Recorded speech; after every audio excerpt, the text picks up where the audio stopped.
जाते हैं स्टेरॉइड के ऊपर भटके पहले घर में गए हैं बिल्कुल खाए दही दूध।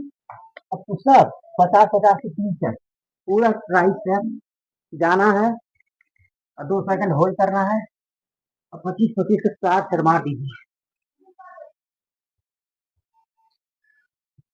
फिर डायमंड के साथ इसको भी 25 करना है।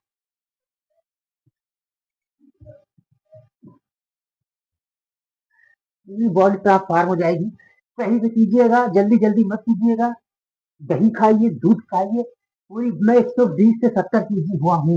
मेरी बॉडी का फैट तो गया ही गया, बॉडी में मसल डेवलप हो गई। घर का खाना खा के किया हूँ, दही दूध पनीर। कहीं जिम जाने की जरूरत नहीं है, पूरी बॉडी ट्रांसफार्म हो जाएगी।